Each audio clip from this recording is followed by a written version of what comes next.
ભાજપ સરકારના નવા વીબીજી રામજી કાયદા સામે ગુજરાત કોંગ્રેસ આક્રમક, પંચાયતથી રાજ્ય સ્તર સુધી મનરેગા બચાવો આંદોલન છેડાશે।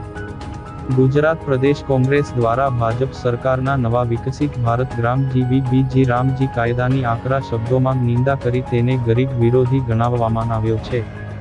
ભરૂચ ખાતે આયોજિત પત્રકાર પરિષદમાં પ્રદેશ પ્રવક્તા નરેન્દ્રભાઈ રાવત, જિલ્લા પ્રમુખ રાજેન્દ્રસિંહ રણા અને શહેર પ્રમુખ સલીમભાઈ અમદાવાદીએ જણાવ્યું હતું કે આ નવો કાયદો મનરેગાને સંપૂર્ણપણે નાબૂદ કરવાનું એક સુનિયોજિત કાવતરું છે। કોંગ્રેસ પક્ષ આ કાયદાના સુધારા વિરુદ્ધ દેશવ્યાપી મનરેગા બચાવો કાર્યક્રમ અંતર્ગત પંચાયત, બ્લોક, જિલ્લા અને રાજ્ય સ્તરે ઉગ્ર લડત લડશે। નેતાઓએ આક્ષેપ કર્યો હતો કે નવા કાયદામાં વીબીનો અર્થ વિકસિત ભારત નહીં પરંતુ વિનાશ ભારત છે। રાજ્ય સરકારોની સંમતિ વિના 60-40નો ફંડિંગ રેશિયો નક્કી કરવો એ બંધારણના અનુચ્છેદ 258નું ઉલ્લંઘન હોવાથી આ કાયદાની વૈધતાને ન્યાયાલયમાં પડકારવામાં આવશે। નવા ફેરફારોને કારણે હવે રોજગાર એ શ્રમિકનો અધિકાર મટીને સરકારની મરજી પર નિર્ભર થઈ ગયો છે। કેન્દ્ર સરકારે ગ્રામ સભા અને પંચાયતોની સત્તા છીનવીને તમામ નિર્ણયો દિલ્હીમાં કેન્દ્રિત કરી દીધા છે, જેના કારણે સ્થાનિક સ્વરાજ્યની સંસ્થાઓ માત્ર ક્લાર્ક બની જશે। વધુમાં જણાવાયું હતું કે બજેટની મર્યાદા અને નોર્મેટિવ એલોકેશનના કારણે ગમે ત્યારે ફંડ ખતમ થતાં કામ બંધ થઈ જવાની ભીતિ છે। મોંઘવારી સાથે જોડાયેલી નિશ્ચિત મજૂરી ખતમ કરી દેવામાં આવી છે અને ખેતીની પીક સિઝનમાં 50 દિવસ કામ નહીં મળે તેવી જોગવાઈથી બેરોજગારી અને પલાયન વધશે। બાયોમેટ્રિક્સ જેવી પદ્ધતિઓ ગરીબ અને ઓછું ભણેલા મજૂરો માટે બહિષ્કારનું હથિયાર બની રહેશે। કેન્દ્ર સરકારે મજૂરીનો હિસ્સો 100%થી ઘટાડીને 50% કરી દેતા ગુજરાત પર મોટો આર્થિક બોજ પડશે। આ સાથે જ કાયદામાંથી મહાત્મા ગાંધીજીનું નામ હટાવીને સરકારે તેમનું અપમાન કર્યું છે।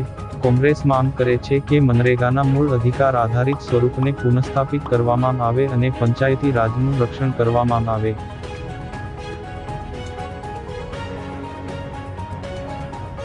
વિશ્વની સૌથી મોટી રોજગાર આપતી યોજના એટલે કે મનરેગા યોજના છેલ્લા 20 વર્ષથી ભારતમાં છે।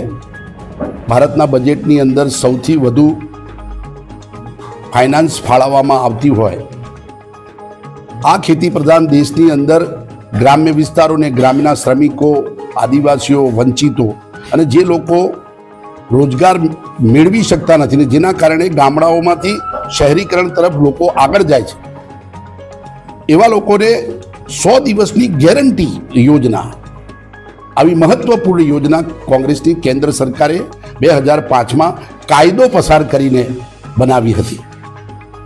એ યોજના 2014માં નરેન્દ્ર મોદી જ્યારે વડાપ્રધાન બન્યા એને ચાલુ રાખી।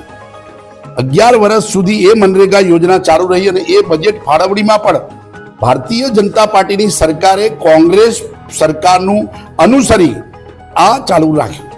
પરંતુ અચાનક ચૂંટણી પહેલા મનરેગા યોજનાનું નામ બદલી વીબી ગ્રામજી આવું એક નામ આપી અને એને અપભ્રંશ કરી રામજી નામની યોજના કરી લોકોની ધાર્મિક લાગણીઓ દુભાવવાનો અને એને છેડવાનો પ્રયાસ કરી કોંગ્રેસ પર આક્ષેપ કરવાનો પ્રયાસ કર્યો। એનો પહેલા ખંડન કર્યું। સૌથી પહેલા આ યોજનાનું મહાત્મા ગાંધીજી જે વિશ્વ પિતા આપણા પિતાના નામે હતું એ નામ બદલ્યું, એનું કોંગ્રેસ પક્ષે સખ્ત વિરોધ કર્યો છે કે આ પૂજ્ય મહાત્મા ગાંધીજીનું અપમાન છે, આ દેશનું અપમાન છે।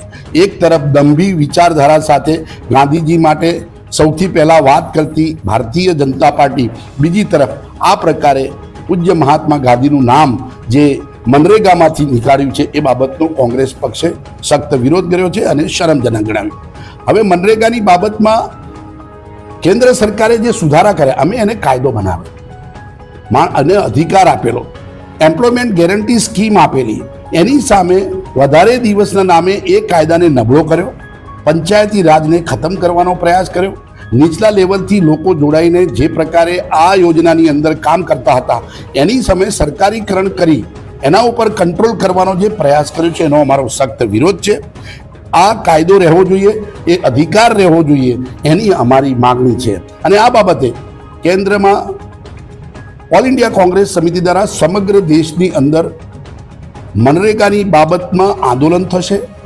અત્યારે સમગ્ર ગુજરાતની અંદર પ્રેસ કોન્ફરન્સ આવતીકાલથી તાલુકા કક્ષાએ, જિલ્લા કક્ષાએ, શહેરી કક્ષાએ, ગ્રામ્ય સ્તરે, તમામ સ્તરે મનરેગા યોજનાને નબળી પાડવાનો જે પ્રયાસ કર્યો અને સમાજના છેવાડાના માણસને અન્યાય કરવાની જે વાત થઈ છે એ લોકો સુધી પહોંચાડવા માટે કોંગ્રેસ પક્ષ આજથી આંદોલનની શરૂઆત કરે છે અને એ શરૂઆતના ભાગરૂપે આજે અમે ભરૂચ જિલ્લા કોંગ્રેસ સમિતિ, અમારા પ્રમુખશ્રી, શહેર પ્રમુખશ્રી, અમારા પ્રવક્તાઓ સાથે અમે અહીંયા પ્રેસ કોન્ફરન્સ કરી આંદોલનની અમે શરૂઆત કરી છે. કોંગ્રેસે વીબીનો અર્થ એક દર્શાવ્યો છે, વિકસિત ભારત નહીં પણ વિનાશ ભારત છે. શું કહેશો? આપ જાણો છો કે આ પ્રકારના કોમ્પ્લિકેટેડ નામો લખવા, વિકસિત ભારતની વાત હોય તો આ સ્કીમમાં ખોટું શું હતું? અને ખોટું હતું તો 11 વર્ષ સુધી ભારતીય જનતા પાર્ટીની, નરેન્દ્ર મોદીની સરકાર દ્વારા 11 વર્ષ સુધી મનરેગા યોજનાનું બજેટ પણ એમને ફાળવ્યું. તો એ શું કર્યું તમે? એનો મતલબ 10 વર્ષ તમે ખોટું કર્યું. વાસ્તવિકતા એ છે કે નામ બદલી, થોડા ફેરફારો કરી, યોજનાઓ કોંગ્રેસની જે દેશને મજબૂત કરતી, છેવાડાના માણસને રોજગાર કે આ પ્રકારની શિક્ષણની કોઈ પણ નીતિમાં મજબૂત કરતી યોજનાઓના નામ બદલી લોકો સમક્ષ ભ્રામિક અને ચર્ચામાં લાવી કોંગ્રેસની બદનામ કરવાનો જે પ્રયાસ કરવામાં આવે છે એનો મારો સખ્ત વિરોધ.